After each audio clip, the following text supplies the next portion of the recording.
Welcome to the 13th episode of Breaking the Chain. I'm Jacob. And I'm Cody. And today we got a few conversations. I know that we were first our week in Fab, then we have some ProQuest results. There was Project Blue that was dropped, which I'm actually kind of interested to talk a little deeper on there. I did a little bit of deck building. And then finally we wanted to go over more of the Armory deck effect on Flesh and Blood and just Armory decks in general. But anyways, outside of that, how was your week in Flesh and Blood? It was good as the normal. I went to the normal Armory on Tuesday and brought my girl Dio, and I just love that deck. There's just something about it. Maybe I was always supposed to be a wizard player because Dash.io is basically just mechanologist wizard, and I just love the combo and the gambling aspect of it. It's just so fun.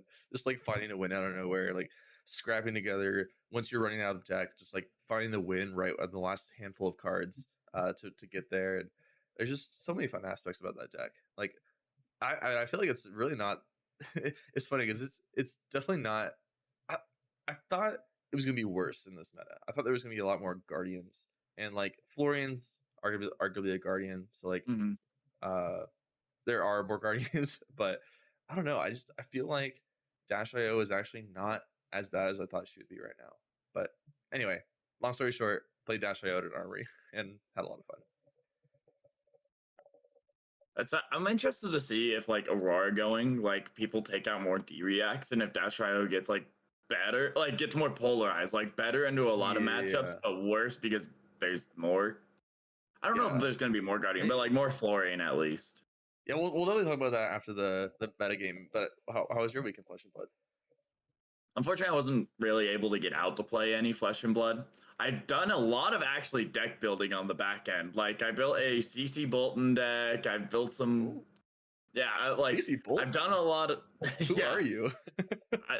I know, weird. But I've just been going around. I'm getting the pieces together because I have the Valda from the ProQuest from 2 weeks ago. Mm-hmm. I'm getting together to build a little Valda deck that I can just play at home and do some gold fishing fun games while I'm just before it comes out and legally is playable. It's I have the cards, I might as well play them, do some fun stuff, see how the cards feel.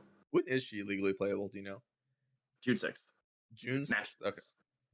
Oh, the day of Nationals. That's right. Yeah. That's right. That's cool. So we're getting 4 heroes legal on the day of Nationals. Right. Interesting. So it's I've done a lot of back end stuff of oh, let me build this deck. Let me build this deck. Oh, let me check out this format and all this other stuff. But I haven't actually been able to go out and play on anything, unfortunately. I see. Well, cool. And after that, we have the PQ Week 2 results to go over. There was a notable winner this past weekend. Isn't that crazy? I don't know how crazy is it that Aurora is still the winner.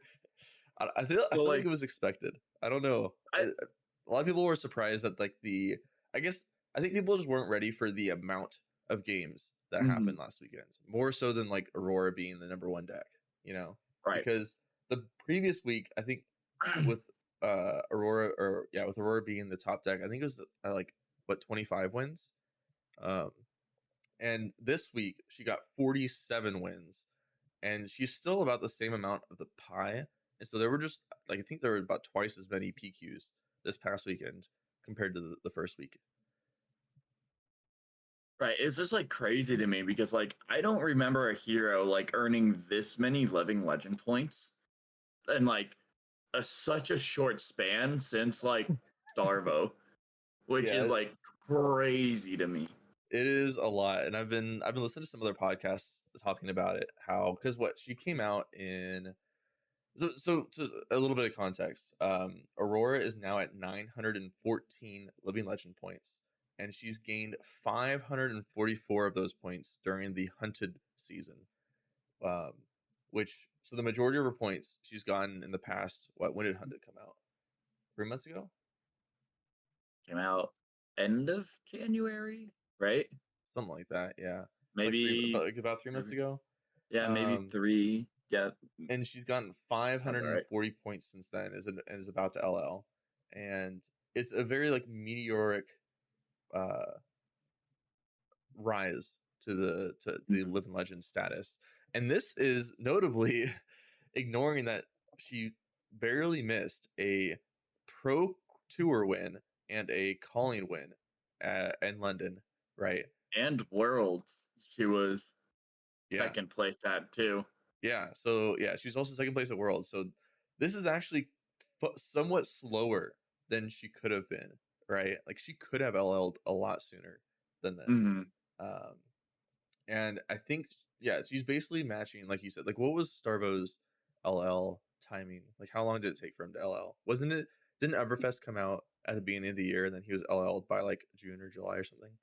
Something crazy like that. I think Starvo was a lot faster because he only made it through one pro quest, to my knowledge. I think there was also maybe only one pro quest that year, but like Yeah.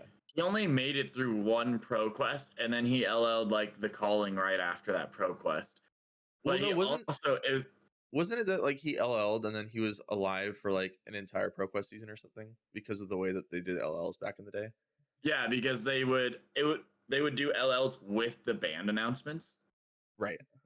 So Look it he up. ended up getting like 1,500 LL points. You Yeah, can actually like look it up. I think he has the most LL. I have the Living Legend here actually. Let's see. Yeah, he ended with 1582 Living Legend points.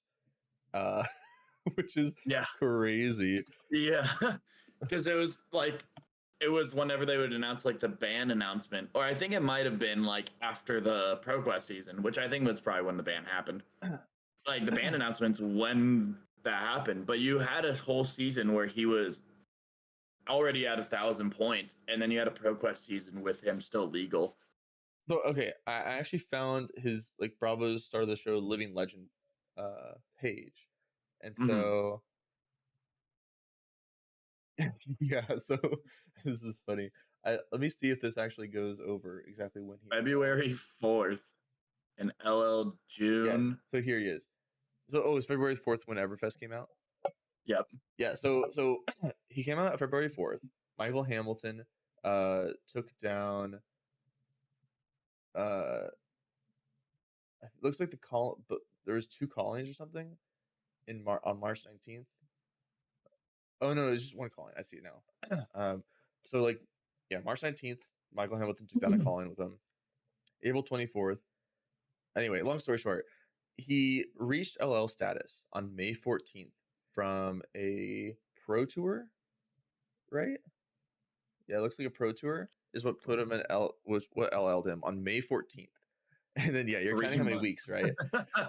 June 24th, over a month later, is when he Living Legend. And I believe, if I remember correctly, that was after a ProQuest season.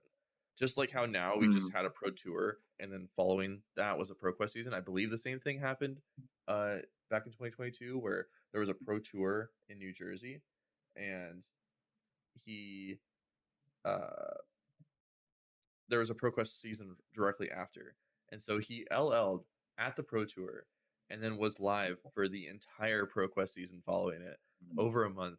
And so that's why he got so many points. That's why he like LL'd, got to 1,000 points, and then had an entire ProQuest season where he dominated the ProQuest season. And It that's is. why I remember that, because I started the game basically right when Everfest came out. And I remember just everyone being like very jaded about the game at the time because Bravo was clearly the best deck, and it was just like you were either playing Bravo or you're playing a Prism. I think right was like the quote unquote counter Chain code. was Chain was found later, but Chain was Yeah, also okay. But like I think that was after Pablo won at the Pro Tour. So in the ProQuest season afterwards, Chain was good. But it was the situation of like the classic triangle is what it ended up being, was like Prism, Starvo, Chain. Where Starvo beat Chain, Chain beat Prism, Prism yeah, beat it's a Starvo. triangle. Yeah, But like Starvo was still like the top of the pyramid where it's like, oh, I only lose like 55% of the time, but against my good matchup, I win like 75% of the yeah, time. Like, exactly. Yeah. So long story short, Bravo definitely had the fastest Living Legend status. What you said, February 9th to Or June 20, February 4th. February 4th to June 24th. So 4 months. Starbo's only in the game for 4 months, and how big of an Crazy. impact has he had on the game, despite Oh, it's being insane. legal for 4 months? That's Insane actually amount. insane. I didn't realize how quick it was. So Aurora doesn't quite match that, Mm. but she did LL. I think it's 8 months is what I heard, right? It was because when did Rosetta come out? TCG Rosetta State, September 20th, and she LLs probably next week. So Hmm. why can't I do math? 9, 3, 8. So yeah, about 8 months. Yeah, so she'll have LL'd in 8 months, double the time of I mean, Starvo, I was but just about to say. notably still very fast, less than a year. Hmm. She less than the time it takes for a baby to be born is when she LLs. That's a um, funny comparison. so still very quick, right? Hmm. And probably the unless I'm missing something, the second quickest hero to LL, and but could have been a lot quicker. Again, she missed a lot of the top like pro tour and calling wins to take this long to LL as well. Mm. Um, so all that to say that I think that it's not that people weren't expecting Aurora to LL, it's that they didn't expect her to LL in the middle of the PQ season. They thought it was going to be like the last week of PQ season that she was going to Right. LL. And now it's looking like she's on track to LL next weekend. After next weekend, I should say. Um, Right. so we're going to have a PQ, a very turbulent? I messed up the word there, but Turbulent. turbulent PQ season, where the first weekend you had Enigma and Zen in the meta, and then the last weekend or two you're gonna lose Aurora, and these are all, well, Zen less so, but this is massively shaping the meta, right? Hmm. Multiple times during a single PQ season, and well, basically to say that I'm really glad I'm not playing PQs right now because that that is a a tough task to build a deck with such a turbulent, I think is what I was looking for, meta, where you're having to basically predict what the meta is going to be like multiple times as you're playing through this PQ season, which is a tough task to do, right? Yeah. It's like ignoring how fast Aurora LL'd. It's like, okay, it's a little turbulent. It's super cool to me. Like Yeah. to see like the meta changing so much and so often, like is kind of fun to like sit through and watch. And it's like I wish I could play more. And especially as someone that plays a off meta deck Mm-hmm. or like off meta class, it is really cool to be able to sit back and be like, oh, okay, well, the first week I'm out of it, but like the second week I'm in there, third week I'm in there, fourth week I'm even better. Like to feel myself feel like powering up like anime style for a second through the ProQuest season. That is true, actually. That there's some people with decks that are just continually getting better as the LLs happen, right? Is Right. Jarl actually one of those decks though? Didn't you like your Aura matchup? So wouldn't you be I happier now rather than later? You do, but it is like a matchup where it's like I don't know if Jarl necessarily gets better, but it's like fun because like with these LLs, it's like, oh, like I'm looking back at like Bravo, I'm looking back at like Victor, I'm looking at more here. Like I was talking That's true. about Bolton earlier. Like It's a all of a deck sudden, builder's paradise. Yeah. yeah, exactly. It's like all these decks I haven't played in however long, all of a sudden I'm like, well, they're going, which like opens up this much of the field. And even if it's not like, not that they were necessarily a bad matchup, them take it like, oh, Aurora's gone, which opens up more sideboard slots so I can actually tackle my bad matchup. Mm, Is like, it's interesting because it's like, okay, even just Aurora leaving, even though she doesn't directly affect my deck, benefits my deck. I see. Yeah, you get to change your list a lot in response. Yeah. Mhm. Okay. So it's like That's cool. interesting because it's like it feels like all of a sudden it's like I haven't like actually brought Bravo to an event in like 2.5 years, which breaks my little heart.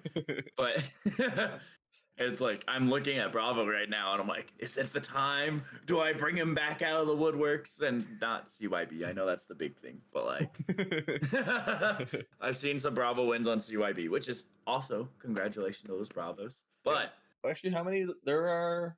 Look, They're two I think it's wins last two. weekend. Yeah. Yeah, with Bravo. So that's pretty cool. They're actually, speaking of Guardian, 2 wins on Bravo. Um, where are they?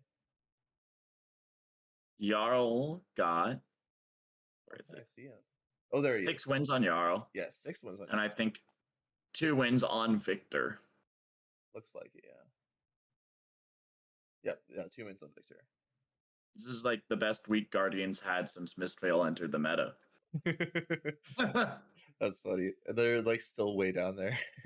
Yeah. Uh, but yeah, I guess we Least- haven't gone over the rest of the pie because we talked about Aurora a lot. But yeah, Aurora Oh yeah. in the lead with 47 wins, and then shortly after, right behind is Mhm. Florian with 32 wins, and then in third place, much less wins, New with 18, and then from then on it's like 8 wins, 6 wins, and so on. So the top 3 decks Lost right the now numbers. appear to be Aurora, Florian, and New, but with a much different scale, right? Aurora Mhm. very much on top, Florian kind of falling right below, but like still not quite as dominant as Aurora, and then New is like half the wins, but also still up there in the top 3. So really interesting meta we're in right now. It is interesting, and it's like my so what formed my opinion on like Aurora, and it might be that I play like Jarl and Guardians. It's like Aurora as a deck feels like it's not the strongest meta deck if that we've had. It just doesn't feel like she has any direct counters, and that's kind of what leads to her like big dominance. Because even like when you sit down as like a Guardian, which naturally is pretty good in most of the time, sometimes you just like Flicker List, Arc Lightning, 3 card hand. Oh, CLV hit, draw another card, and then all of a sudden it's like a 30 something damage turn, and it's like a bad matchup. But then all of a sudden you just rip off and like win the game. It's like I think the thing is she doesn't have any inherent weakness, and what would naturally be her weakness, she can get around with just a 2 card combo. Yeah. That is like the problem with her, right? Is that it's Yeah. just so much damage. She also has like she has outs to fatigue as well with Mm-hmm. her combo game plan, and that's why she's so good, right? Is that she's a very flexible, like she has some very clear game plans into all the decks in the format, right? She doesn't have a Right. lot of terrible matchups. She just has a lot of like 45s. Yeah. So anyway, we'll see. I'm really curious to see what happens when she leaves probably after next weekend. Um, it's Mm-hmm. looking like it'll probably be pretty reflective of this pie chart with just all the heroes shifted up, right? I expect Florian to still be the best deck, with New followed after, and then I think everything else will just kind of like gain a little bit of a boost in terms of their win rate. Um, Right. and speaking of New is at 816 Living Legend points, and has gained 231 from the Hunted season. She's she's kind of being on track to potentially LL before Nats. There's a chance that we have a pretty turbulent meta going into nationals, right? And it'll be a really Mm-hmm. interesting storyline of will New LL or will New not LL before uh the Nats tournament starts. I think it really depends on how dominant she is after Aurora leaves. Because if you can get into like the last season or the last ProQuest, if she wins as much as like Florian did, that's like 90 points, which puts her into 900s. And if she can win a couple callings, then she like LLs. I think it's still a little like hard to see her. I don't know. I see it a little hard to Yeah. see her LLing right before nationals. I think she LLs in national season. I think So there's a pro quest, I guess I don't quite know exactly how many points it looks like every pro quest grants 3 points. it's yes, it's 3 points. So if, for example, she won 18 pro quests this past weekend, Yep. and I believe, if I remember correctly, I remember seeing some chart of the number of pro quests every week, and I believe it Mm-hmm. was like this week was like somewhere around like 120, 150, and I believe the next week is also around the same amount, and then it tapers off a little bit. It's like 80, and then like 60 or 50. And so long as all that to say that if she keeps her proportions here, she's probably getting like on average 25 to 30 wins. Oh, is it a 5 ProQuest weeks? Yeah, there's 5 weeks. Yeah. Oh, okay. That Yeah, changes. it's kind of crazy. There's 5 weeks of ProQuest, right? And the only reason I know that is because for the Colorado Discord, we get to see in the if you look at the Armory event schedule part, it's Mhm. let me find it really quick. Let me double check my math my like here because there was the first weekend, there was this weekend, that weekend. Oh, maybe it is only 4 weeks. I thought it was 5.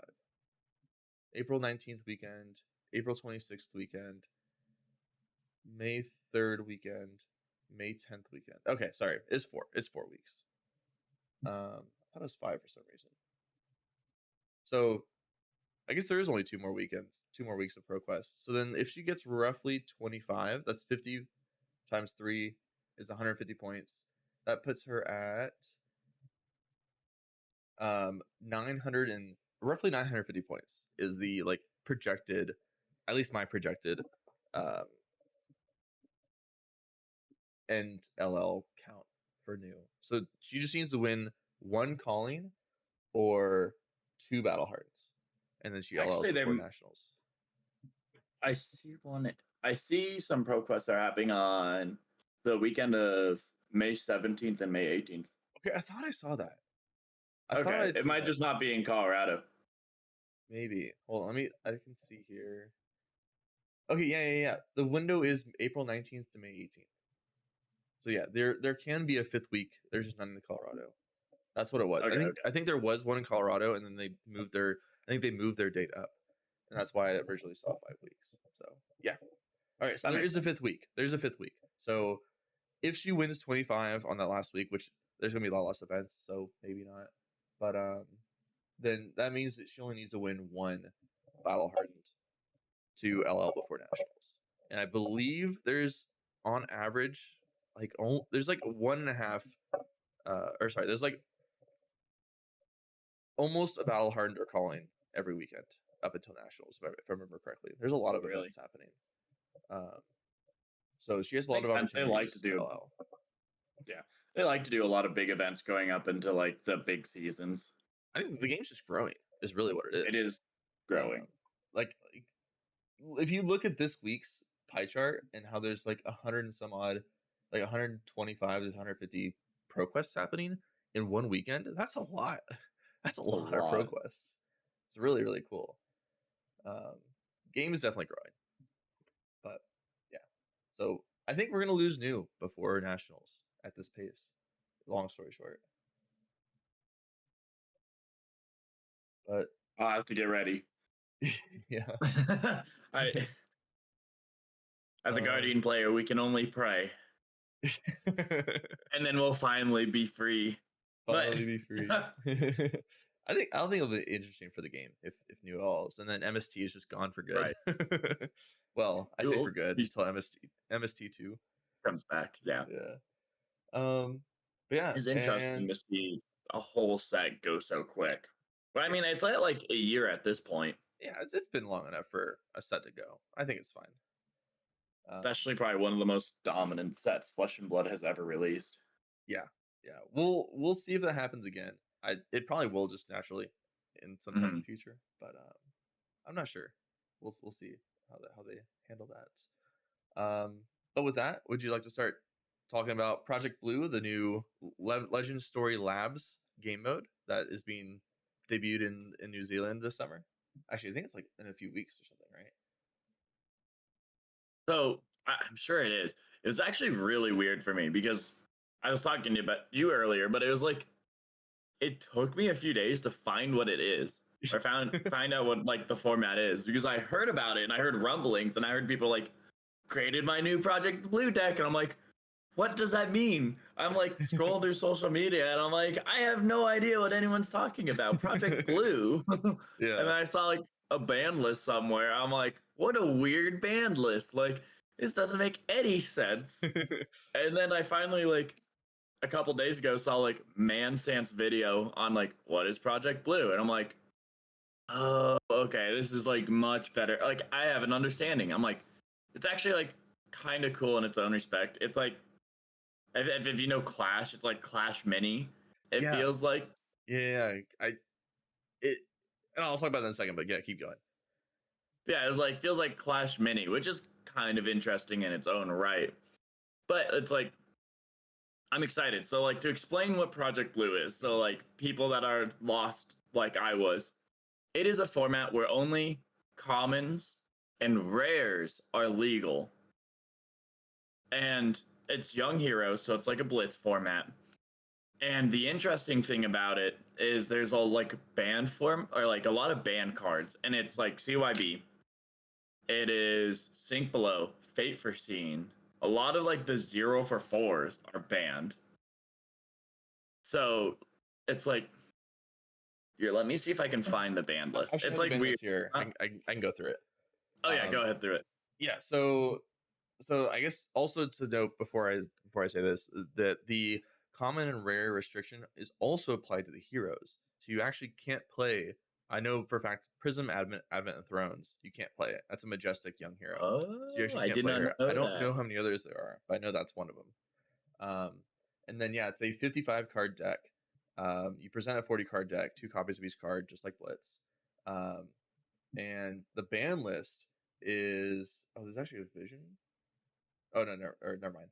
Um, the ban list is Cash In, Count Your Blessings, Drone of Brutality, Plunder Run, Belittle, Deadwood Dirge, Ball Lightning, Bonds of Ancestry, Zephyr Needle, Rosetta Thorn, Stubby Hammers, Waning Moon, Goliath Gauntlet, Snapdragon Scalers, Hardened Cross Wrap, Ragamuffin's Hat, Aether Flare, Aether Ironweave, Amulet of Ice, Sink Below, Fate Foreseen, Mask of Three Tails, Rake the Embers, Seeds of Agony, Flick Flack, Rootbound Carapace, Sigil of Solace, Electromagnetic Somersault, and Best of the First Fist. A very large ban list for this game, which is really cool to see. It's like super interesting because Mhm. so many of those are like cards that are just like staple in these younger formats.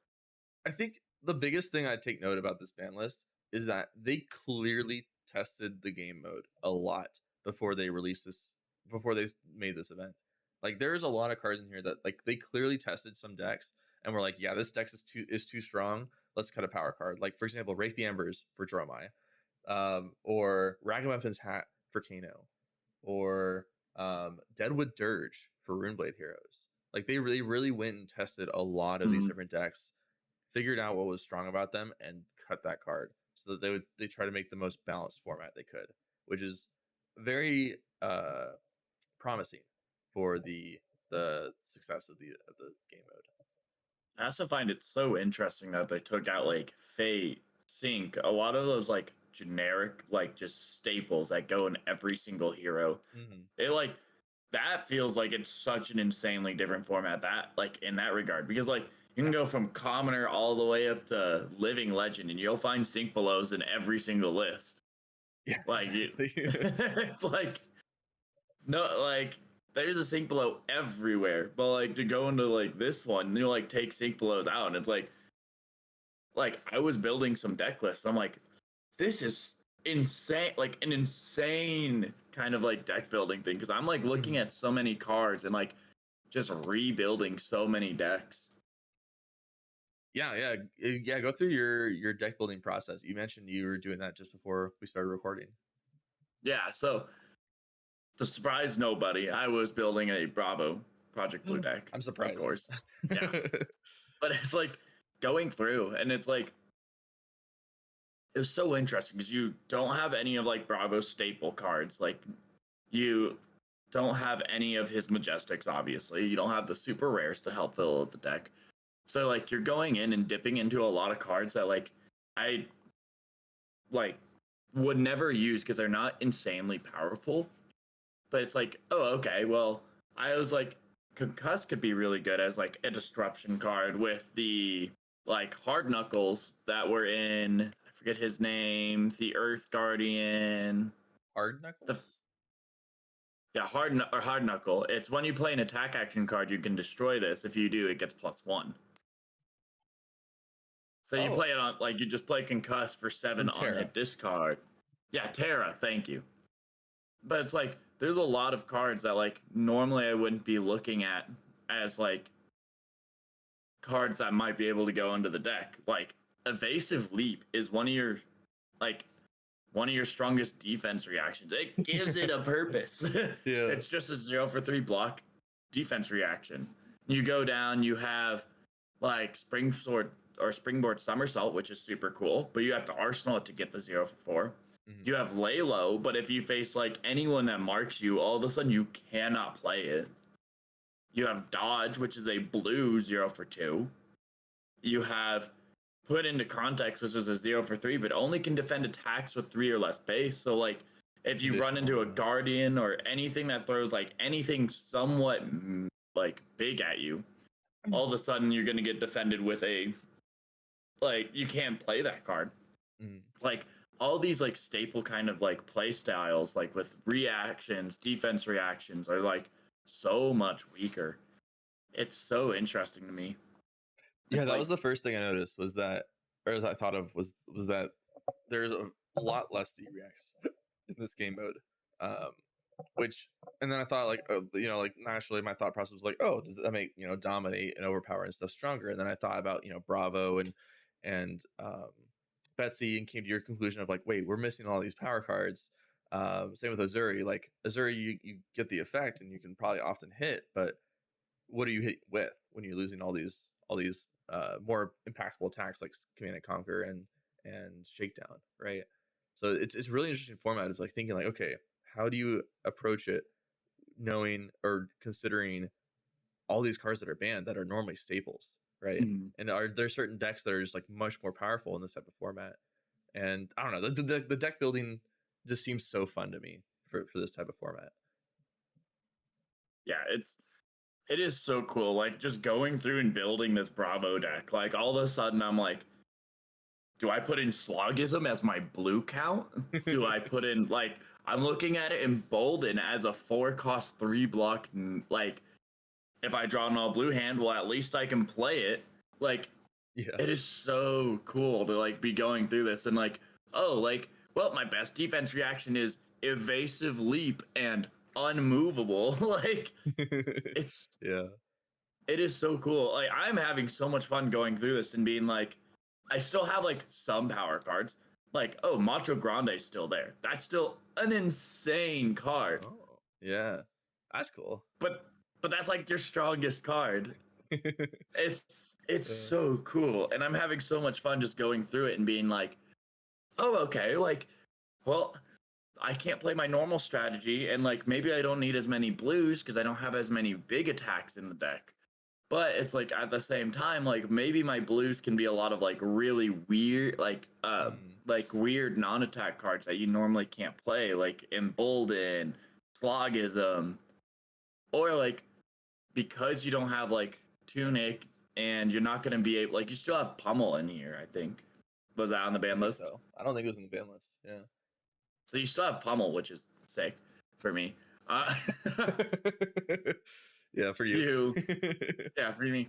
And all of a sudden, it makes all these 4-attack Guardian attacks like like you don't have as much benefit when running so many blues. So it's like, well, if I'm running some reds, like, do I play some weird non-attack actions that give some weird benefits? Like, I was like thinking, lead with power. It's like your next Brooder Guardian attack gets +3, create a Might token, which normally is awful. Yeah. But it's like I look at it in this format, I'm like, that's a 1 for 4 with Go again. That's Huh. I'm that's my like, that's favorite thing. really strong. That's It's my like favorite thing with completely these formats, yeah. Is that like you find these like hidden treasures that normally just are way underpowered for CC, and then they just actually mhm. are really good. That's also why I like limited, right? It's like you get to use all this like draft chaff. That's like, wait, this card is good now, right? With the power level coming down this much. Um, but yeah, sorry to interrupt there, but I just that's something I really like about like these types of formats, like Commoner and now Project Blue, is you just get to use all these cards that you don't get to see, and they actually like shine, right? Right, and that's I mean that was exactly like I was rambling on about specific cards, but that's exactly what I was like getting at too. It's just like it feels so cool to look at all these cards that you look and in draft, you're like, this is complete draft. This is, Mhm. I guess I'll put it in my deck. And now I'm like, I could use this in my deck to go play somewhere. Or it's like maybe my friends come together and like this could be something fun because I have a few casual friends that like they haven't played in a while, but it's like they sometimes play Flesh and Blood with me. But it would be a lot of fun to be able to throw like these really small decks together of like, oh, okay, here's like the Project Blue deck that's like way less powerful, but like in its own right, simpler at the same time. But you could still do like powerful things. Like I could still throw Macho Grande Pummel for 12 dominate on hit discard. Still pretty gross. Still really gross. I But it's like the thing where it's like I can still do these power plays, but there's a lot less. And it's especially not like Blitz, where it's like, oh, okay, here's my Majestic that does this and this and this. It's like, okay, here's my one power play. Now I'm out of both Macho Grande or I have one more Macho Grande and Pummel. Oh, you forced me to block with those earlier. Okay, well, what am I down to now? Like Concuss for 7 on hit? Do I put in Thump in my deck? The 4 for 5 if it gains power? Gets dominate discard. Like all of a sudden, so much is changing. It's so cool. Yeah. And like this is like getting really ambitious, but and because I haven't played the format at all or anything yet, I but haven't either. I I'm really looking forward to a potential shift in like what armory events are typically, right? Mhm. And I feel like something like Project Blue could be a really, really, really good armory format where the games are faster, but it's not just like you're getting blown out and blitzed by like some like getting turn 0 killed by Rhinar or something, you know, like you Right. can't do that anymore, obviously, because he's LL. But things like that, right? Like I think the problem with Blitz is that there's such a high variance aspect. But I feel like when you cut a lot of the strong cards out of Blitz, then it becomes a much more approachable format. And I feel like there's been a lot of attempts to make Blitz more fair, whether it's through Commoner or through Clash. Um, but I feel like that Project Blue is the highest opportunity to make a Blitz format that feels very balanced and very um and less RNG, less I'm just dying because I lost the die roll, you know. Yeah. It does feel that way. Like just looking at deck building, it doesn't feel like I'm like, oh, well, I drew this supernatural combo on turn 1 or 2. Yeah. I just do this, or like even when I was playing Victor and Blitz for a little bit, it's like, oh, visit Gold Main Estate, Crown of Dominion, create 3 mites, Mhm. go in for like a turn 2, Golden Sun, overpower 13. What are you gonna do? Like, Yeah. you No, still have exactly. some like crazy stuff, but it's like I blocked like 12 there and still threw 13 overpower, something weird like that. It's Yeah, the power level difference makes a huge impact on the variance. mm, Yeah. Um but I don't know. There's like it's a little like mini like side topic, but like I feel like it's so much more approachable to go and play like something like Blitz or Project Blue than it mm. is to play CC. CC is intimidating for an armory event, Oh yeah. like especially for like newer players. Like it's like there's the cost aspect, there's like the length of the games, like the amount of skill you need to win games. Even Mhm. at an armory where it's like more casual, right? It's still like very tough to win, right? There's still a lot of skill involved, and so I don't know. I'm looking forward to this format succeeding and dominating as a blitz format. One thing that I've seen that's really cool too is like people posting like made my Project Blue list, gonna invest the $20 to build this entire deck. Yep. Yeah, Like, exactly. I love like that too. Like you just build infinite decks for so cheap when it comes to mhm. Commoner and Project Blue. One CC deck equals like 1,000 Project Blue decks. Yeah. Exactly. And you get to try everything, right? Like you can build anything. In CC, you have to invest a lot of money to be able to play any hero you want. But like in the Commoner slash Project Blue, you can play anything. The One sky's the CC limit. deck is just 100 Project Blue decks. if a Project Blue deck is $20, then 5. No, it's 20. Yeah. If Well, average CD deck is like $1,000, then that's oh, okay. I was 20 thinking the high end of Project Blue CC. decks. I was just like, Okay, yeah. High end, you can get up there for sure. I was like, ooh, because I was thinking like close to 1,000. I think Project Blue decks, from what I've seen, range from like 15 to like 20. So it's like average is like 17. So it's You like, also have to keep in mind, like, those prices are if you buy all the cards from TCG Player, right? oh, yeah, and Whereas, people who's gonna give you all those rares and yeah, commons. like, people aren't selling, commons for the penny they're actually worth. They're selling them to make money on TCG Player, right? So these decks aren't even $20, right? They're more like $5 to $10 if you have a lot of the commons and rares. So Yeah. yeah. And I'm sure if you go to your local armory and go like, does anyone have this random Guardian blue attack? Yeah. Like, I know I will go, oh yeah, I have like 30 at home. One sec. Like, I'll see you next week. I'll give you 10 if you need, like stuff like that. Yeah, or like maybe your LGS just has bulk commons and rares, and you just get to build the deck for like pennies on the dollar, depending on how much they Right. charge, right? Like it's a very approachable format, and I'm excited for it. Anything else you want to talk about Project Blue before we dive into our Armory deck discussion? No, for the most part, like I'm excited. I'm really excited, just like you said. But I'm ready to jump into the next discussion. All right, so the next discussion is about Armory decks, and basically the question I want to pose is: are Armory decks fulfilling their role? Like, would you consider them a success or a failure, and why? And I want to start off this topic by saying, first of all, absolutely love the game.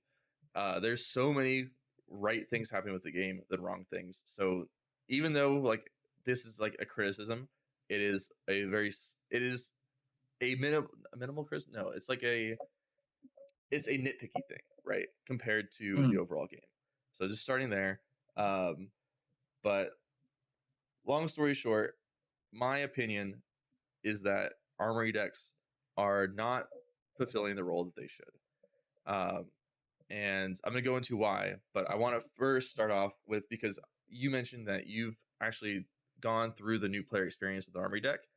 And I want to start there before I go into anything further. So can you go through that? I wouldn't say necessarily with an armory deck, but like I've gone through like when bringing like Beth into the game. I was like, she's never played card games in her life. So it was a situation where like we're sitting down and I'm like teaching her these like Flesh and Blood, which is already an insanely complicated game.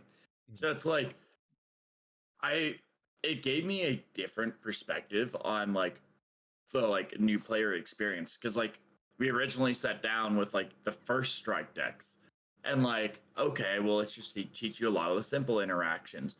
And it would have honestly been a lot easier if we had the Aurora Armory deck, because she loves Aurora. So I was like, she went first strike, and then I built her an Aurora deck. So we built that, but it would have been a lot easier if like we just had the Aurora Armory deck, and then after she got used to that, we could upgrade it to the full deck. So it was like a situation where it's like there are going to be a lot of points we talk about, which like I agree with you, but there's like some counterpoints, like seeing what like you've listed off to the side, and some things that like I've like realized after going through that whole process, and some things that I've also like might disagree with you on. Like, okay, like I get that this is a point, but like from this perspective, like now that I've gone through this process, this is where I could see this also being beneficial. Right, and that's why I think this is a great conversation to have between us two, because I think we have two very different experiences when it comes to how the Armory decks have affected us, and how we feel about them affecting the new player experience. So it's interesting because your new player experience is, I guess, kind of part of my argument, and I guess I should go through all the different things about the Armory decks first before I really go into this, but the experience you describe is of you helping someone get into the game rather than them finding the game themselves, right? And That's like true. stumbling across it themselves. But I have heard, I remember, I think it was on the Flesh and podcast, that they were talking about how the new player onboarding experience when it comes to Aurora was very streamlined, right? they Mhm. first came out with the first strike decks, and so the new players could get the first strike decks and play with those, and it was like a modified Blitz format, right? And then they could get the Aurora Armory or the Aurora Blitz deck and play actual Blitz with Aurora. They could kind of upgrade in a sense. And then the Mhm. Aurora Armory deck came out, so now they can play CC with Aurora, and they just kind of had this nice flow of starting on a very reduced game mode, upgrading to a Blitz game mode, and then just to CC, right? Like a very nice transition there, and that was aligned with the product release as well. And so I thought that was a really cool thing that was pointed out, and I didn't think about that before, that they specifically crafted this new player experience from first strike to CC. Um, but I do want to start with my first gripe about Armory Decks, and that is the price. So, as you all know, an Armory deck costs $40 MSRP on average, typically, with the exception of Jarl costing $60 MSRP, and this is all USD. Mhm. And I'll get into the Jarl price difference in a second, but Y'all is something I yeah. am So on your side with for a lot of it. so $40 for an Armory deck, as established players, it makes sense, right? It's coming with these exclusive cards. It's a full playable, deck, right? And so for those of us that have already playing the game, $40 isn't a big deal for an Armory deck, right? Especially when there are cards in there that are necessary to play at your best and improve your deck, right? It makes sense. However, I need to give it another perspective, right? $40 for an Armory deck, which is effectively serving as a starter deck, is a lot. And I think some people miss or kind of forget what some other games have for their starter decks. So I looked it up before this podcast. If you want to buy a starter deck for Magic the Gathering, it costs $20. If you want to buy a starter deck for Pokemon, it's $15. For Yu-Gi-Oh, $15, and for One Piece, $12. And you'll notice that all of these starter decks are either half or less than half the cost of an Armory deck, right?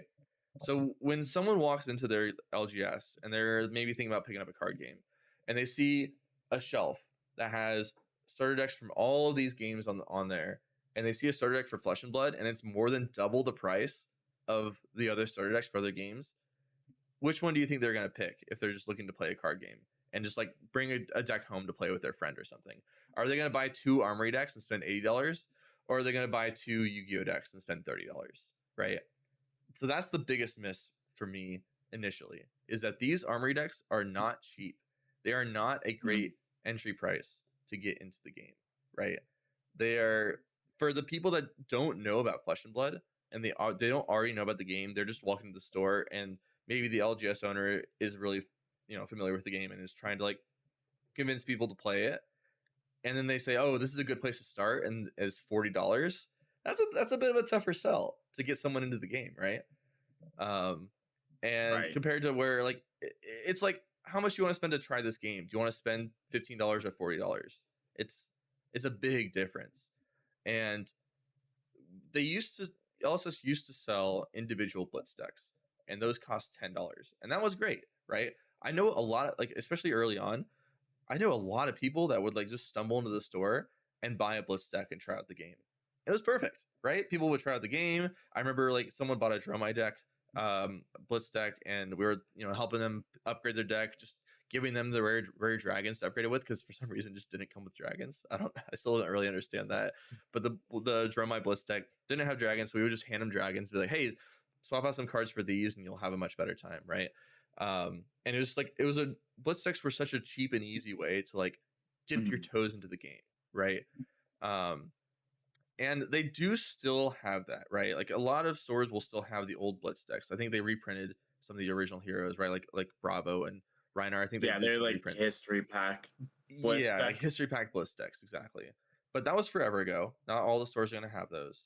And then they released these first strike decks that were also an even more entry point to the game, right? And they were also I think they were a Blitz deck price of $10 or $15, right? Yeah, I And think it was like $10 as well. yeah, $10. So like again, like that's another good entry point to the game. However, most armories are CC, right? And for someone to go and buy a blitz deck or a first strike deck, they either just want to try it, like open the cards and just look at the cards, right? Because they don't, Mhm. at least in the US, there's not a lot of places that have blitz events, so that they can't really just take that deck and go play it. Same with first strike. First strike, there's 0 events happening. You have to buy 2 of them and find someone to play with you, right? And so that's that's good for the argument of like, oh, okay, if they would just want to go and walk into the store and buy some decks to play with their friends at home, or their family at home, they can buy first strike decks, right? But if you actually want to buy a deck and just play in a casual tournament, then you kind of need to buy an armory deck, and the $40 price tag is just already a bit much. And that's basically like, that's my biggest thing. First of all, with the armory decks is that they cost a lot of money compared to other starter Right. decks. One thing I want to like say to like that price point thing is like I do get like the armory decks a bit overpriced with like just offering a deck. I think one of your bullet points would be like it would be a lot better if they offered a like rule book in there, or Yeah, I was even gonna like a get to that. paper play mat, like just a Yeah. couple extra pieces, like even like a die to keep track of your health, like or two D20s, like boom, all of a sudden you can like mark it down. And I'm sure people would love having D20s made by Flesh and Blood, or even with like a fresh like Flesh and Blood logo on it. Hmm. Like all of a sudden just adding like a few small paper things I think would make up for like the price that's inside this box. But it's like to the point of someone coming in and wanting to play this game and start the game. I do think that the like first strike decks are really good. I do think that the blitz decks that I know like our stores around here still have some blitz decks floating around. I still wish that they would make like the option to buy individual blitz decks now. Well, it's like not an option. I wish they did. But it's like I think the idea is like those are really good jumping off points, especially for someone like just jumping in the game. Like when you're just jumping into the game, you're not gonna like go straight to an armory, so you don't care that you're bringing a like full constructed deck when you're or buying a full constructed straight into the game. It's like so it's like I think it is a benefit to be able to like play these like $10 or like $12, however many dollars it is, like first strike decks, like bring it home because you're usually going to be like playing it with your partner or like a friend you have or a roommate or something. Like you're going to be like, okay, like buy 2, that's like 25, $30.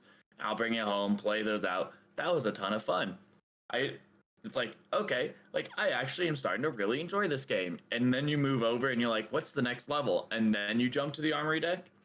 It is like still again just for a deck, $40 seems a little crazy, but it's something where it's like I can see the walkthrough process of being like, that's a little more expensive, but I do really enjoy this game, or like okay, Yeah, yeah. let me try this out, invest, and then you like jump in, you have that armory deck. Maybe the friend you played with really liked it, and then you get an option of these like powered up armory decks, and that's where all of a sudden you can like, okay, like I have this armory deck.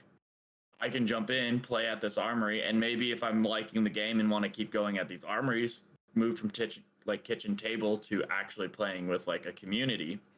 All of a sudden, like that's like okay, then you have to start investing. So it's like I think the starting point isn't necessarily the armory deck itself, but like the first strike and blitz decks.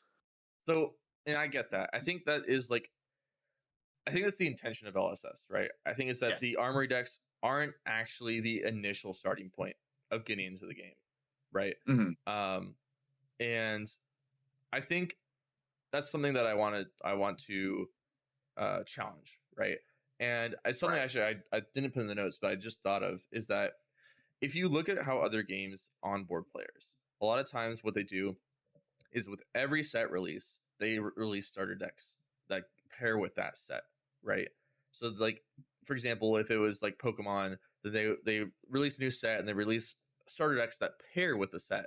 And that's what LSS used to do in terms of Blitz, right? They would release a Mm-hmm. set and they would release the Blitz deck with the set. And usually they were individually sealed, right? So you could buy a Dromite deck for $10 or a Phi deck for $10 or an Icelander deck for $10, right? But Mhm. now they have changed it, so they release, I can't remember what they call them, but they're like they're almost like Blitz collection boxes where they're $70, and notably they come with, the 3 Blitz decks and a playmat, and I think they come with like some packs or something They too. do come with some packs. Um I so think it's like like it's, 3. yeah, and it's like if someone's willing to commit $70, it is a good starting point, right? They get a few decks, they get to try all the new Mhm. heroes and stuff. But again, you're asking someone to start by spending $70, right? And not Right. $10 or $15. Whereas like if you play Magic, if you want to start playing Magic, you start with a starter deck. It's $20. And then you say, okay, I like this deck. How can I upgrade it? Okay, the newest set that came out. I just get to buy cards for the newest set. I could buy a box of the newest set, open some packs, put some of these cool cards in my deck, and go from there, right? But you can't do that, at least not as much, with Flesh and Blood. Like, you either have to start with a $70 box and then you buy the newest set to upgrade your decks out of that box, or they happen to release Armored Deck Aurora and you buy not the newest set but the last set to upgrade your deck, right? But Aurora is actually a little bit of an anomaly, right? A lot of the Armory decks haven't been the latest set. I think it was like KO was the latest set, or at least the second latest set. Usually they Right. wait at least another set before they release an Armory deck for a hero. Gravy Bones is the first time they're actually releasing a set with an Armory deck for that set, and that's just because they wanted to um, uh, have another avenue to release more Necromancer cards, right? To fill out the Necromancer class. But I think that's really important for them to be doing that more. I feel like the purpose of the Mhm. Armory deck should be a way to onboard players, and every I feel like every set should have an Armory deck for all. I guess maybe not. Maybe they shouldn't call it an Armory deck anymore because that's already been used to like for its current meaning. But like they should have starter decks for all the new heroes that someone can like look at the new set, be like, okay, I want to try out this hero for $20. They try out the hero for $20. They're like, okay, this is cool. I like Mhm. this. I want to now buy a box and upgrade my deck with cards I pull from that box. That's like a very natural way to get into a game. I've done that multiple times. Whether it's Pokemon or Yu-Gi-Oh or whatever, buy a Right. starter deck, buy a box to then upgrade the deck, right? Like that's like a very natural progression for a lot of people for card games, and that just doesn't exist right now for Flesh and Blood. That's not a thing you can do. You can buy the whole Blitz collection for $70 and upgrade from there, but you can't just buy a starter deck, just dip your toes in, then realize you like the game, and then upgrade the deck from there. Outside of the first strike decks, but again, those first strike decks, um, those aren't really it's still it's hard for me to say, but it's just different, right? It's not like an actual starter deck. It's like a specific 1v1 deck. So it just doesn't fill Right. the same role. And that's the reason I was saying I wish that they would bring back the individual blitz decks. Because Yeah. I think if you were to bring that back, it solves a lot of that like pricing problem because like the armory decks again aren't meant as the beginner product. It's meant as like the intermediate. I'm moving from like starting the game to investing in the game because like maybe you don't want to buy a whole box, but I see my hero I really like isn't an armory deck and I can invest in that bigger format without only playing this much. Like if it's like an intermediate product, I don't think it's like as bad Yeah, I because agree. then you're like moving through the progression. I think it's just the removal of blitz decks makes the tension on the armory deck a lot more of this is where you start instead of like, hey, start here. Then if you like it, move here. Then if you really like it, move to every other Yeah. product there is. I could agree with that. I think if the individual blitz decks came back, the pressure on the armory deck as a new player product would be much less. Um but yeah, as is, it's it's it's not fulfilling a role that needs to be filled, basically. Yeah. Um, and then when it comes to the armory decks, yeah, like you mentioned before, there's no paper playmat, there's no rule book, and that's probably because again they don't intend for it as a new player product. But the blitz decks also didn't come with those, for what it's worth. They Right. also were just 40 cards packed into a tiny little box, like almost like this little box right here, this little like, Habor add-on I got for free. This is like a blitz deck size. Like you would literally just get this, Mm. no playmat, no rule book, and that was fine because it was it was only $10, right? It was cheaper than most starter decks, and it was a great way to just like get cards in people's hands. I mean, it's the same as here's the first strike deck. Oh yeah, perfect, exactly. And that's like less than 40 cards, right? That's like 30 or something. Yeah, 30. Yeah. Yeah. But I came out with like sideboarding equipment, which is It did it? yeah.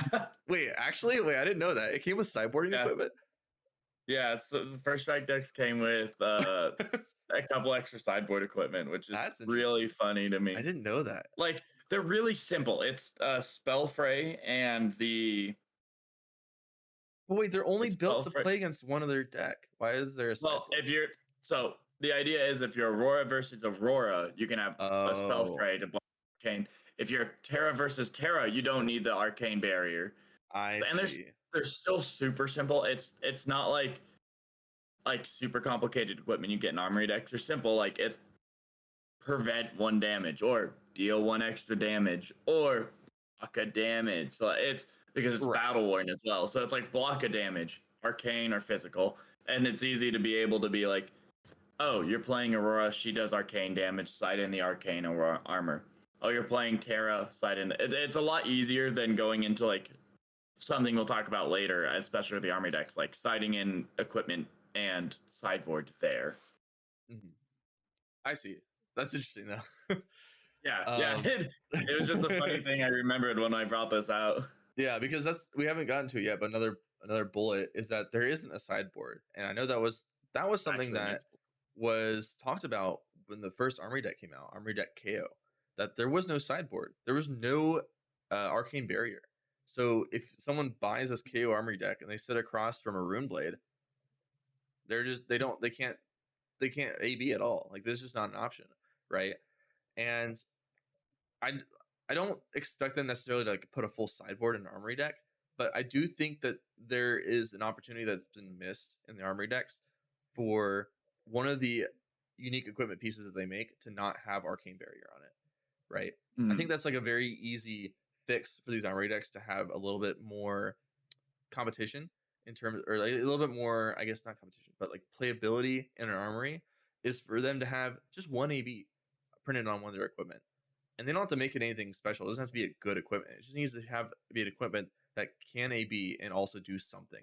Like even just give +1 and have AB. Like crack this, give +1 or something. I don't know. Maybe that's actually too strong for a lot of pieces. But right. yeah, I don't know. I think it just would be nice to like for it to feel like you can actually just buy an Armory deck and play in an Armory. And I feel like that's just not the case, right? So you buy an Armory deck, you don't have a sideboard, you are missing out on a lot of cards. There's only a couple decks that I felt you can actually buy it and actually potentially succeed in an Armory, and that's KO and Aurora. So this is kind of where like I have like my like I don't want to say conflict, but my opposing point is like one, like teaching Beth the game. None of the decks that she really wanted, especially when she started, had an Armory deck. So I built the decks. And it was something really interesting where it's like, okay, so she can play Blitz just fine. She played with First Strike just fine. Like, okay, we're upgrading to CC. Okay, well, here's the equipment. Here's a sideboard. I gave her everything she needed. And for the first couple armories, she like looked at me and she's like and I mean, credit to her even coming, but like, it's already such a complicated game. There's so much to think about that like it got to the point like I remember she's like, what is the sideboard for? I'm like, oh, you change it up for the matches. And she's like, how do I know what I'm changing in and out? I'm like, that's an amazing point. Like, yeah, it's something where it's like, and even if I explained it to her a little bit, I'm like, oh, okay, well, like, you can like ask the person across if they're aggressive or if they're defensive, and you put it in based off that. And then she's like, well, can I just like have a 60 card deck and not worry about the side card or sideboard at all? I'm like, you know what? Like, sure. Like, let me just make it 60. We'll take out the sideboard, just make it functional, just generally. And then I'll just let you play with that. And you don't even have to worry about it for the armory. And it was something where, like, I realized, like, it can be so overwhelming if you are taking, like, say we have that, like, progression of, like, oh, First Strike, Blitz deck, Armory deck. Say you're going through that progression. Mhm. You go from first strike. Oh, okay. I've learned the game. Blitz deck. Oh, okay. This is what it feels to be a little more powerful. But I want to go and play in like a community or play like a much stronger what like games like intentionally made for Classic Constructed. Jump to Classic Constructed. If you get in that sideboard, all of a sudden these players that are moving through this progression system can be like, "What is a sideboard? What do you mean I have to exchange cards? What it, like I've never played Flesh and Blood before. How am I supposed to know what to put in where? And unless, and especially with how many heroes are in the game, unless you give like a guide for every single hero of like, oh, you put in this, you move in this, you change out this. Oh, you don't want your sinks into Kano. You don't like it can be so much more weight to bear as a new player from like I'm already trying to learn this deck in this new Mhm. like game to being like, not only am I doing that, I have to figure out how I'm sideboarding things in and out. And like, I think on the point of sideboarding, like, I get the idea of like, you don't want to add extra cards in this kind of armory deck in the main, like as like regular cards. But I could like see an argument for, and I do get like the arcane barrier argument. I think there are sometimes like with Aurora, like she's so fast she doesn't need arcane barrier. Like, and that's why I think why she's so successful. And like similar to KO, like you're not going to be pitching the arcane barrier anyways, and that's kind of why these decks are so successful in that point. Like they don't care about the arcane barrier aspect, but there are some decks where I think like Jarl, outside of all the problems that's with the Jarl deck, like, what if it like you said, like one of his special equipment could have had arcane barrier on it, or you could have just given him null rune boots, or a null rune chest piece, or a null rune hat. Like you could have just given him one of those, and it could have been just a situation of like, hey, this is a slower deck, and it's like there's one sideboard card, and it's something you can go and ask your opponent, like, do you deal arcane damage? Like it Mhm. changes the aspect of the game a lot when like a deck is supposed to be slower and then you want null rune and it, versus like fast. So it's like that's why I think the Aurora, like when you're saying the Aurora and KO are just so successful because they don't need that, and Mhm. the like decks within themselves are just functional, and that's like learning from like uh playing with Beth and teaching Beth was a situation in which like I learned so much about like okay, like especially in this transitionary period, like a sideboard is just so much to bear as a new player. Yeah. So yes, you made some good points. Which is first of all, yeah, a sideboard is not only intimidating, but it's just not familiar to a lot of people. Like Mhm. like having and utilizing a sideboard, and I think that's one of the situations where a lot of times as a game designer, whenever I'm not saying that I'm a game designer, I'm just saying like from the Right. game designer's perspective, um, whenever people have criticism or feedback, you have to like read the subtext, right?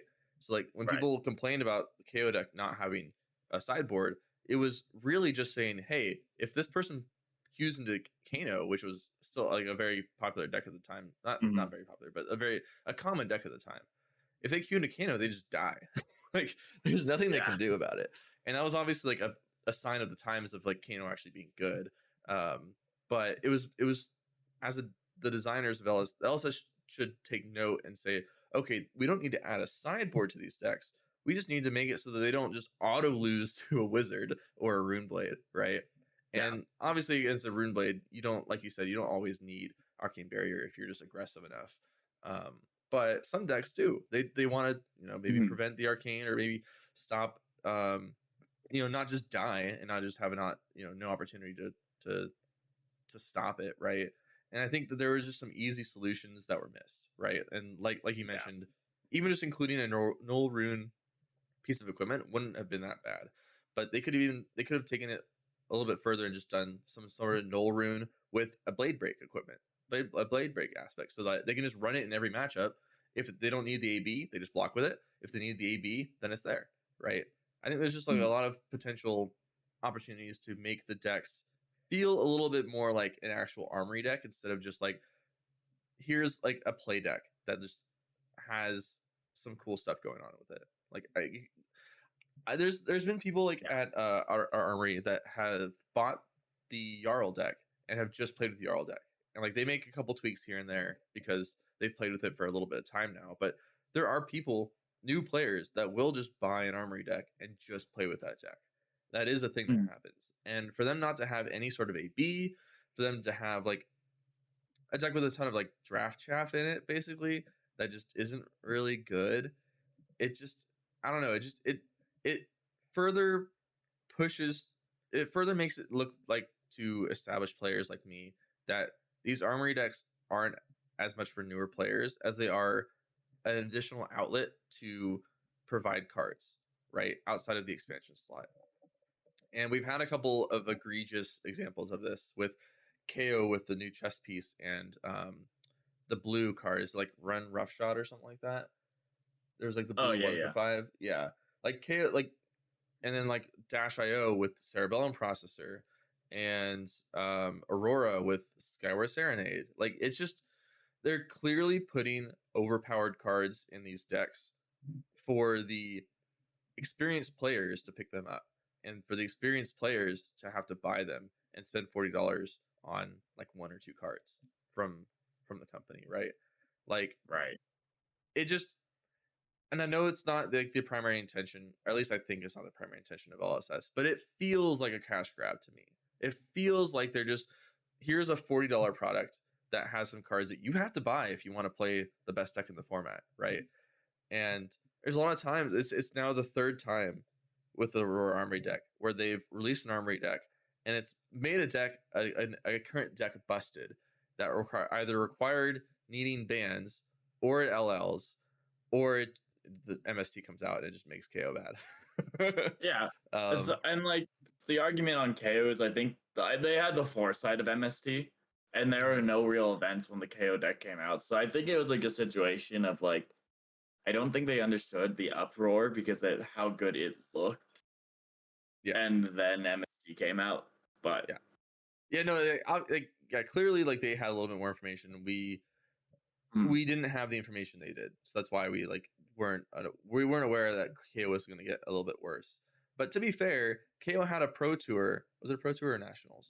I think it was pro tour. Yeah, it was a pro tour where he was one of the best decks. And right. it was just because Drumeye was busted that KO didn't really get there, right? Um, but yeah, I just the optics of it after a lot of these like quote unquote failures of Armory decks is that they push out these exclusive cards in these decks and they're purposely making them overpowered so that they sell decks. And I'm not saying that's what LSS is doing. I'm just saying that's the optics of it as an experienced player. And whenever that does happen, you get these newer players that want to try out these decks and they just can't get them, right? Like the KO deck was flying off the shelves, Aurora deck was flying off the shelves, um, and just, like, sometimes like these decks are just not even accessible to the newer players and they're just for the established players, and that's not what they should be, right? Yeah. I think the problem is like from it feels like they're afraid to reprint Majestics that have been printed in sets because they don't want to devalue the Majestics. Like they're so scared of. So yeah, that's like something that I wanted So to bring they're up as like, well that oh, I didn't write down, which was that there was a big argument for the KO Armory deck, right? Like, why doesn't this have Blood Rush Bellows? Like, this is an easy right. reprint for this deck. That was one of the biggest things when the KO Armory deck came out, was like, you add 3 Blood Rush Bellows and this is like a good deck, right? Like, you can actually win armories Mhm. with this deck. Like, it's solid. Um, and they just chose not to. And it's I don't I'm still not fully aware of what their reprint policy is, because there's sometimes they like to reprint stuff and sometimes they say they can't reprint stuff, because like they, for example, they reprinted Tekla Foundry Heart and Bright Lights, right? And obviously it had different foiling because it was a Yeah. non-foil. And then but then they reprint Majestics, like they reprinted Max V, right? I think they reprinted Max V twice now. It was in Bright Lights and it was in the Dash IO Armory deck. So I don't quite understand what their reprint policy is. I get, oh, that's right. They reprinted Max V because it was a super rare originally, right? And so they were Yeah. allowed to reprint it as a Majestic, I think is what it So the was. reprint policy is you're not allowed to reprint foils unless it's a different art. So that is their reprint policy. Anything else is they're allowed to do. Hmm. But I know that they are I think like from what I can tell, Flesh and Blood is like big on keeping the collectors safe, and that's where they have the fear of like, oh, okay, like in the max deck, heist would be amazing in the max deck. And they printed one of three, and it's because I'm sure they're like, well, we want to make sure the collectors are still safe, so we're not going to print three, so the heist drops all the way down to like $2 instead of it's probably $15. Yeah, Yeah. which is like I get it. Like you want to keep Yeah. the current players happy. You don't want to like you don't want to like cause a panic of like, oh, things are getting reprinted, right? Like I get that, but at the same time, I feel like there are some easy upgrades to some of these decks that just aren't really allowed. And I remember they had an argument for Blood Rush Bellow and Kano. I think they said something along the lines of they wanted to make the deck simpler. They didn't want to add that like miss opportunity into the deck, that like RNG the factor. specific thing was that they didn't like for the first Armory deck for new players, they didn't want a single feel bad moment of drawing a random card and discarding a non-6. And that's why every single card in that deck is a 6. They wanted it to be a very new player friendly deck that did not feel bad in like any metric was kind of the idea. But like, and then like that's the problem with my argument about like the role of Armory decks is if it is a new player deck that should have no feel bad moments, why is it a $40 deck that includes exclusive cards, right? Yeah. Make it a $20 deck that's just a thicker version of the Blitz deck. Like make it like a double wide Blitz deck, and just have it have 60 cards in it and be $20. That's like my biggest gripe is that they could do this. They could make a 60 card effectively Blitz deck and charge $20 for it. But they're deciding not to. They're deciding to instead make a $40, and I'm going to get to it in a second, or a $60 Armory deck with exclusive cards in it that targeted towards both, I guess, new players and experienced players. And it's a deliberate decision that's been made. And I think that there's a miss by not having your 60 card bare bones starter deck for CC, right? Because like you're competing when you say stuff, when they say stuff like, oh, we didn't want to include Blood Rush Bellows because we want the new player experience to be this way. But then the new player experience is like, I can't even find the KO deck because everyone wants it at the same time.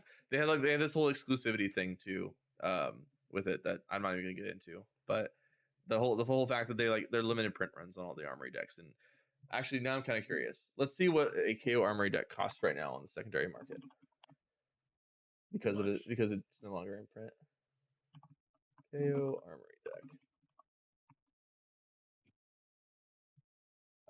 It is $121 plus $10 of shipping. Not worth it. There are only 2 available. It's actually there's one available for effectively $130, and the next one is available for $210. So yeah, the whole exclusivity thing. I'm not even gonna get into that. I think everyone agreed that was like a bit of a miss because maybe someone wants to play KO, they can't buy a KO Armory deck. Kind of sucks. Also, the cards inside of it are probably skyrocketed in price from that too. But one thing I do want to say is KO is like the only Armory deck, and I'm like looking through. It is the only Armory deck that shot up that much. I mean, like a lot of the earlier ones are at $60 now online.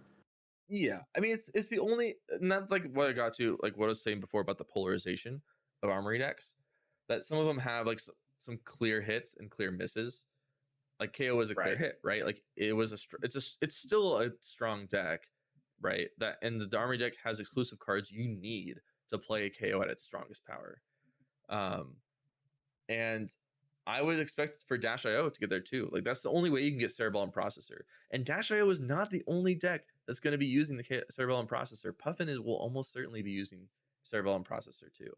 So in fact, I'm curious if Dash IO is also up there. Dash IO is $42. Okay, so not yet, but it's on the same path as KO, right? Like eventually it's going to be out of print, and you're going to have your Cerebellum Processors and your. Also it has the 0 for 3, the conditional 4 that puts a Steam counter on something. I'm blanking on. I think my only gripe of the exclusive cards, like I don't mind if the Armory decks are exclusive, as if the exclusive cards are reprinted in the next set. That would also be Like, fine. Yeah. like that would make the problem like a lot better because it's like I wouldn't need to buy the KO deck if the chess piece was just printed as an expansion slot card. Yeah. But like you get It's what I'm like getting at, right? Like they're not I doing get that exactly what you mean, because they yeah. want to sell the Armory decks. And at least that's the optic, is that they want to sell through the Yeah. Armory decks, not just the new players. They want to sell it to everybody. Right. But yeah, anyway, long story short, like you mentioned before, these clearly aren't brand new player targeted decks, right? Mhm. But they are competing in a sense with the new player experience, because a lot of people's new player experience involves a CC deck, and you can't just buy a Blitz deck anymore. They don't sell the Blitz decks individually. So the current easiest toes dipped in method is a first strike deck, which is, I don't know if a lot of stores even sell them anymore, but that is like the easiest way to get into the game right now is a first strike deck. And then the Armory decks are just like an intermediate step, but also they're building them as if they're new player experiences too, with like the way that they're designing them.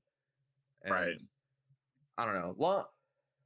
Long story short, I feel like they're in a weird spot. Oh, sorry, I haven't gone to the Jarl thing yet, but that could be Oh just a yeah. minute. So the Jarl Armory deck, when they released it, $60 MSRP, and we're all wondering why. And it's because they changed one equipment in the deck from a circle with a red M to a circle with a orange L, and that's it. So that's not entirely it. It's also because it's the only way to obtain the hero card that is Jarl. It is the only way. So Yeah. it warrants a $20 increase because it is a new hero. Yeah. I had like it is the $20 surcharge. I love Jarl. Was it worth it? Totally. But especially as a new player or someone like this is an intermediate product for, charging a $20 surcharge just for the hero card? That Yeah. one M in the middle? Yeah. It's like it clearly didn't cost them any more to make this deck, but they're Yeah. charging an extra 50% on the top of the price. Like that's just Mhm. that's like inherent to the feelings towards the Armory deck, right? Is that like it just feels like a cash grab when they do stuff when they make those types of decisions, right? And like I don't want to like say that it is, like I don't want to say that there's their primary goal. Like obviously there's so many things in the background that we aren't even aware of, right? Right. But it's And just like that's the feeling you get when they have those decisions. And I think a lot of this at the same time is we're gonna see a lot of I imagine we're gonna see some changes coming around because the problem is they make these a year in advance. So the problems that people have probably had with even KO, they have just now, like with Gravy Bones being the first Armory deck that they've probably designed with the insight they've had from KO. Potentially, yeah. It's yeah, and I think that the like Armory deck Gravy Bones will be like a nice success. Like they're gonna see this as a success. They're gonna sell a ton of them, right?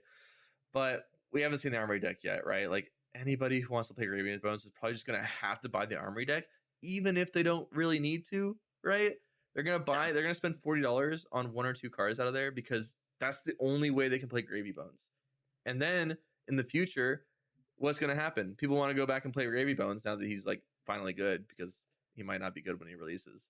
And they're going to have to like go back and buy these either Armory decks or these expensive cards out of the Armory deck because they're exclusive to that. So, and that's what I'm hoping. Like, if they just start including these cards in expansion slots and bring back Blitz decks, I think that fixes so many problems with the Armory decks. I think that like the problem is that like they would do that if they were just selling, you know, like the 60 card barebone deck, right, for $20. But since it's a $40 armory deck, they're not going to do that until maybe the supply, like they might do that once they run out of supply, and now that, you know, the armory deck's like $80 or something, like the KO one. But until then, they're disincentivized to do that, and so it's just not going to happen. Right. Anyway, all this to say, first of all, love the game. This is like a small criticism over the entire game.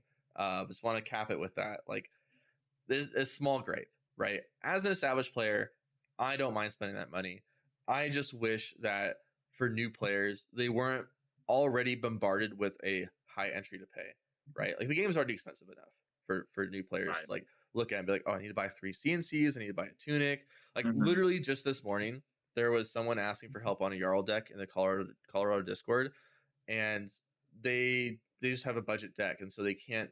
They're trying to make the best they can with a budget, and it's just like it's already impacting their play, right? And it's a hard sell for these players to just like already be gated by needing to buy this $40 or $60 side thing just to get a couple cards or just to play the hero in general, right? Like they're already putting a gate in front of new players and saying, hey, you got to pay this toll to play the deck you want to play. And I think I just wish that the new player experience was a little bit less obtrusive than that. Right. I also wish it would be really fun if there were like $20 decks like this that I could just go choose like to walk into my LGS, say, hey, I just feel like playing Jarl today. Pay $20 Hmm. for the deck and just play the Jarl deck, right? Like just have fun with it instead of bringing the same deck over and over again. Like I just wish there was more opportunities like that for me as well. And it just doesn't exist with these. I'm not going to spend $40 to play an Armory deck, you know. Right. Um, And I mean, from like my side, again, I'm pretty like narrow sided that I've only played Flesh and Blood. It's like I my side of it is like I think they are like for the most part a success. There's a lot of really good points about the Armory deck, and even oh them yeah. just existing like a year ago, they didn't exist at all. So Mhm. even them existing is already a step in the right direction. It's just like there are like a few little minor knobs that I think they like tweak and maybe add in, like you're saying, Okay, like wait. some D20s and We have to have a hard stop here in a few minutes. But what do you think is the step in the right direction with the Armory deck? Like why do you think it is a step in the right direction? just having a deck to step into like the most popular format and having I even think the like for the, excluding like the um chess piece that came on KO, I think most of the exclusive equipment and especially in these later two where are like actually huge successes and like really good as an intermediate equipment, Mhm. especially on like now that we're getting developed of like a lot of classes are having really deep equipment pools, just giving them like an extra majestic equipment that's not even their strongest equipment is a really really good starting point. Like I said, I think the KO is like an exception to that rule because the chess piece is like the only brute chess piece and it's like just better. But like you look at like even Aurora's like equipment, like you have like the equipment's good. Like the equipment's really good. But like it's not it but like even the snap clappers are like they're usable, Mhm. but you have grasp that's just better in Yeah. most cases. Like it's a situation where I think it's like a success on a lot of degrees. Like Mhm. my main gripes is like I just wish they would reprint the exclusive cards and add more to make the $40 worth it. And I think that my conclusion is that I just wish that these decks either were more what's the word I'm looking for? More competable? No, more competitive. Competitive. Yeah, more competitive for the price that they're paying, so that people that are on a budget don't have to upgrade to like feel like Right. they need to have feel they don't have to upgrade to feel like they need to upgrade to win.